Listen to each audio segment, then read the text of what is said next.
Okay. Well, to go ahead and get started, since it's Friday evening, probably rather not stay here too late today and zoom through a few things.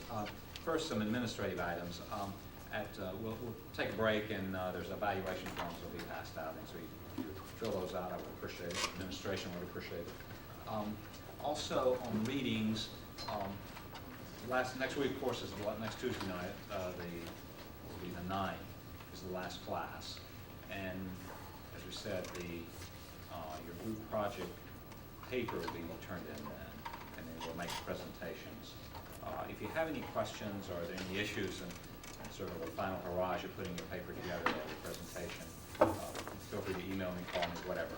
I think having seen your sort of group presentations on the little case we did, I think along those styles, everyone's very good presenters. Not always the case, but it seems like that's the case for us that we usually have here. So along those lines, whatever it takes to present your key points, 10, 15, 20 minutes, that sort of thing. And again, if there are any questions about the format of the paper, feel free to call me. On readings, there are two other chapters in this I would suggest you read. As I said before, you're going into the energy business. If you're interviewing with the Reliance or TXUs of the world or something, I suggest you read this thing cover to cover. And 2 or 3 of the chapters you may want to read a few times on the energy options and that sort of thing, because they're going to come back. A lot of things, what you're going to find, a lot of things we've been talking about are what we're going to encounter. But on chapter 4, which is on as they title it, derivatives in project finance, which gets into a couple of things we're going to look at tonight in terms of hybrids and structured products, that sort of thing. And then tying in a bit with that, chapter 15 in terms of correlation of the markets. There are a couple of chapters you can take a look at. You may have covered in other courses. I'm not particularly emphasizing them here, but on the accounting side, accounting rules, of course, are changing. FAS 133 is sort of the big topic currently since this book was written. And there's also a chapter on regulatory and legal issues. Regulations are changing, and they're going to continue to change. So this is a little bit out of date now. But I would suggest you read chapter 4 and chapter 15 in this book. The other, in the Fusuro book, which is focused more to the emerging markets and is a little bit more top line, depending on sort of where you think you may be going in terms of specialty markets or weather trading or coal markets, some of these other emerging aspects, the European natural gas market. With time permitting, we may talk a little bit about international developments. A lot of things we've discussed thus far have been primarily the North American market and primarily the U.S. market. Some of the things we talked about probably apply internationally, some of them don't. So time permitting, we'll discuss some of those items. Other administrative things. I'll pass back your assignments that you did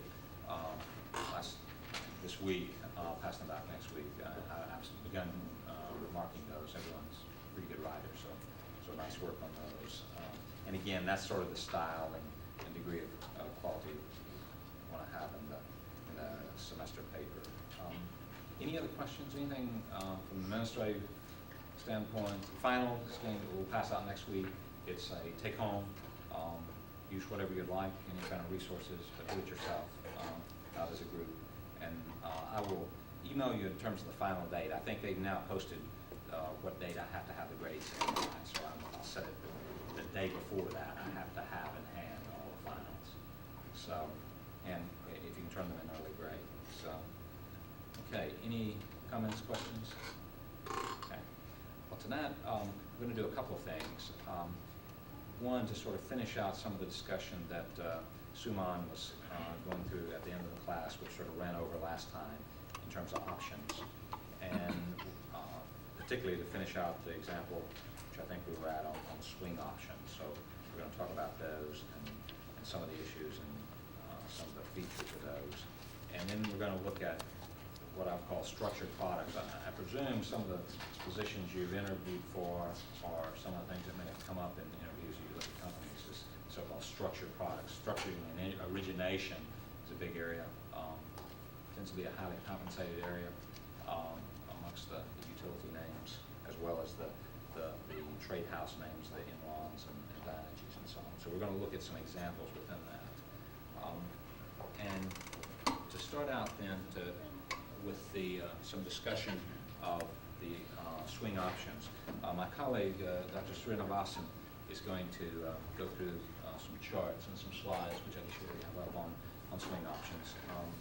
And then if you have questions or you want to sort of think through points, either at the end of your presentation or as you go, and really as you go probably is better. So, Titi? Okay. Thanks, Sean. Good evening, guys, everybody. How are everybody doing actually? Friday evening, and again, probably end of the semester for somebody, graduating class, very exciting, right? Anyway, in the next 10-15 minutes, let me quickly go over on the swing options. As you all know, most of you might have taken already options course, and most of you must be knowing all the terminologies like the put call parity and the binomial pricing models and the Black-Scholes pricing models and everything else. But today I'm going to talk about one of the options, swing options. It is the exotic option. Also it is known as the second generation options. I think last week Suman must have touched basically a lot of the exotic options. One of them is a swing option.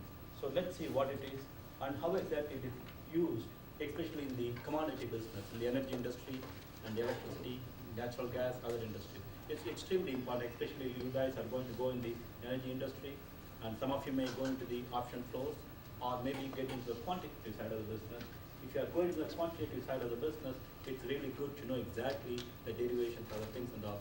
In the option flows, probably you should know exactly the good understanding of what it is, how it is used, and how exactly it's going to affect the hedge or the risk manage the portfolio. Because options are mainly used to risk manage your asset or underlying the portfolio. That's what mainly it is.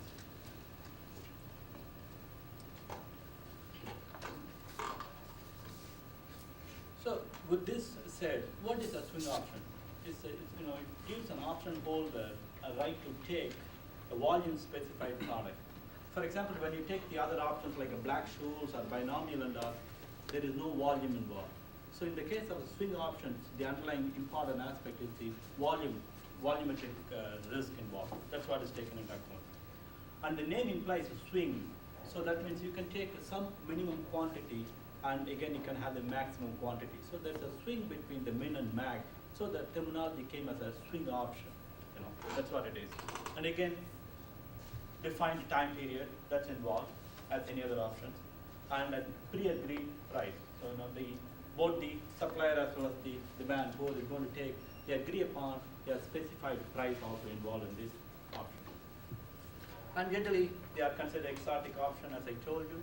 And also it is known as, if somebody asks our interview, there is a second generation option. Somebody calls that way too. And maybe an outright option for the financial market, or it's actually embedded in the physical transaction. And the other aspect of the swing option is take or pay. That means there is a penalty involved in the swing options. Suppose you are going to write an option, and the option holder is going to say, okay, for a given period of time T1, he can take X amount of the natural gas. And if he's not going to take, and he has to pay certain penalty. So this option is also called take or pay. Either you have to pay or you have to take it, either one. And the structure was developed in response to the hedging and operational needs for the unique exposure. Basically, the commodity business is recently started, natural gas. Now it is emerging in the electricity market. Also, you may see in the transmission or in the bandwidth, like telecommunication bandwidth also. That's also kind of a commodity, and also the volumetric risk is also involved. So you can use in the coming time, you'll be seeing that also soon.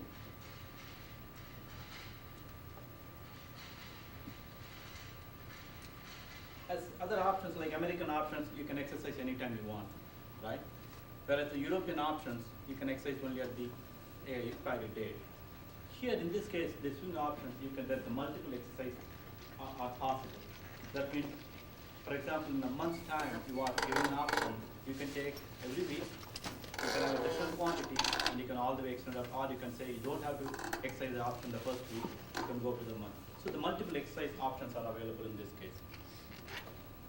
And most of the options, like today I'm going to give an example, for the sake of simplicity, let's talk about only 4 periods and only like 1 month. But mainly in the actual industry, they take every day they change the option pricing. Like every day they have to do the pricing for this. And because of that, again, as I said, it's implicit dependence through the time.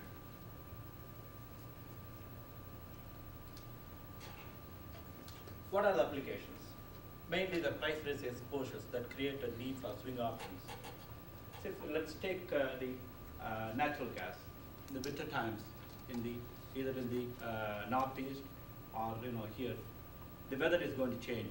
You cannot predict. Black-Scholes is going to take the historical, depending very much on the historical nature of the Black-Scholes applications. Whereas in the case of swing options, you can definitely take either because of the exercise options are available multiple times. It depends on the weather. You can either take it or you don't have to exercise also. So that's really the price exposure basically, because the demand side of the business is going to change. So supply supplier is going to give, but you got an option. So either you can take it or you can take it for some other time. So that's really good. And swing options have found very wide applications in the US natural gas markets. And widely used, it's actually the swing option basically started from Enron. Most of the bigger companies, now they are using the swing options. I was reading an article a couple of days ago, like the September 11 attack, because we had the market closed, as you all know. The next day, Enron went into business, and they helped the customers having a different option, different hedging and all, right away the next day. So I'm sure they will use a different kind of swing options for that.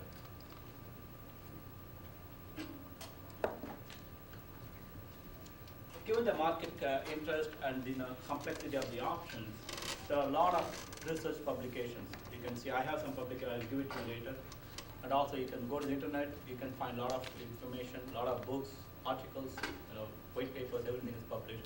So I'm sure you would like to look into all the publications, everything else, especially when you are going to go into the energy business. It's extremely important when you are going to be in the option trader or in the quantitative side of the business. It's really good. And the last one is like a lot of analytical models and the plugin stacks are available. The software especially for this one. But I would definitely caution or a caveat or a warn. Most of the companies, they would like to use internally developed software for a simple reason, because you may not get a source code, or sometimes you want to modify or hedge different inputs. So it's always good to have your own software developed. Then you can modify the input and you can get the different option pricing, rather than get the off-the-shelf software and the plugins use it. Bigger companies, they don't use it. But sometimes it's good to validate your model. It's called like a model risk. Because even though you try to use the software, you try to find out the option pricing, but how are you sure that the pricing what you got is really correct? So there's a model risk also involved. So you can use the software for validate your pricing. So that's really good too. Let's see what's the typical structure and background. Let's assume the gas producer prefers to hedge the revenues for the future sales. And the production volume could be, they may expect to have number one, it's not known. Number two, probably they are predicting probably will be lower. And in this case, again, they are facing the volumetric risk. Alternatively, the other side of the coin, like let's assume the industrial gas consumers may prefer to hedge their cost, and their consumption volume may not be known. Let's take Alcoa, the aluminum industry, because of smelting, their demand is less, for example, and their demand for the electricity may be lower. So they may want to hedge their need for using the swing option, because they are facing the basically volumetric risk mainly. So let's work out some simple example just to get the feel for the swing option pricing. I'm just continuing for sake of simplicity. I think Suman is already worked on this similar example. I'm trying to take the same thing. Do you guys have the handout for the last week's? Yeah, you can have a look into that.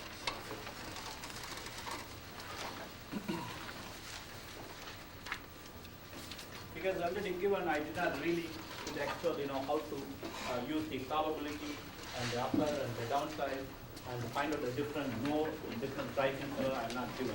So everything is given right here. So I just worked out the final numbers to get the fee for it. So the current, let's see, the natural gas price is around